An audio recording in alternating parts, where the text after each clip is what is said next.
Hey everyone, this is Brian from Motive Training. We're going to talk about push-ups today and what that should look like.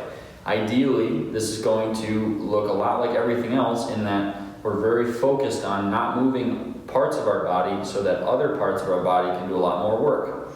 So if you watched the squat video or the deadlift video, you'll notice that there's a lot of emphasis on keeping things from moving so that the moving parts can take on more of the load.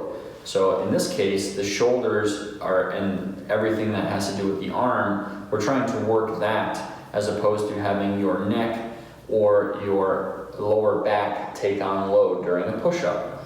So a couple things. One is there's no real right placement for where your elbows and hands go. I would say the more stacked they are, the better. However, if you have range of motion to move your elbows out to the side, there's nothing wrong with doing a push-up. You'll notice that sometimes online they'll tell you you have to do a push-up with an arrow position. So if you notice that my elbows, I make a triangle from my head to my elbow to my other elbow. It should look somewhat like a triangle or an arrowhead.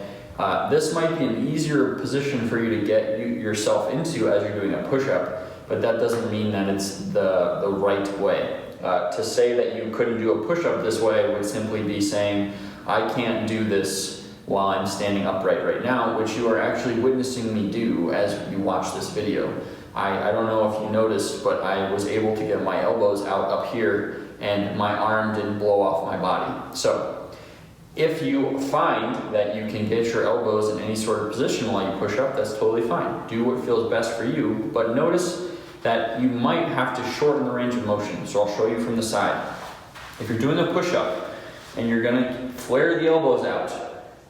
Notice how my hands don't necessarily meet my chest, but if I pull my elbows down, I can get them a lot closer. So if this is the floor in front of me, maybe I'm not trying to touch the floor with a very wide push-up position, but I could touch the floor if my elbows are a little bit more tucked in.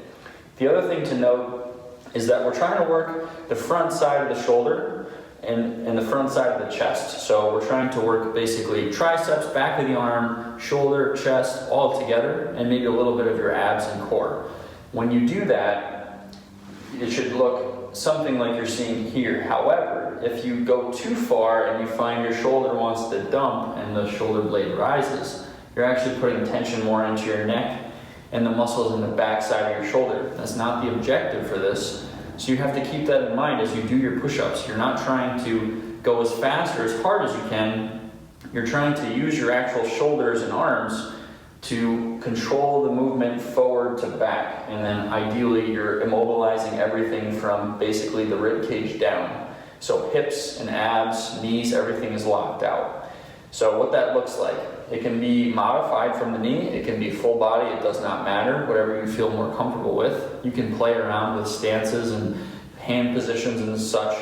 It's not a huge deal as long as you're not experiencing a ton of pain or you feel like things are out of whack. If that's the case, you can always leave a comment below or you can contact us directly and we can talk about it. So, all right, push-up position. You're going to put your hands underneath your shoulders if you're doing this for a full body push-up. If you're going to do a modified version, I'll show that next, but remember, hands under shoulders for a full body push-up position. Feet, you can put them right back as far as they'll go in a straight line. You can obviously go further if you start to move your hands or your shoulders away from your hands, but you just want to extend your foot, put it all the way back, other foot follows along, and this should be a decent push-up position. Now, elbows, again, they can flare, they can go out, they can go under.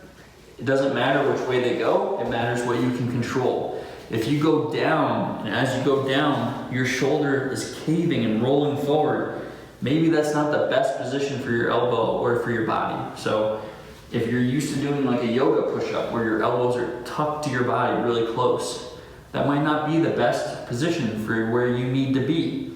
You can allow the elbow to kind of roll out a little bit more and flare to the side. But remember, if you can't control that all the way to the floor, shorten your range of motion. Don't go all the way down for your push-up if you flare your elbows out like that, okay?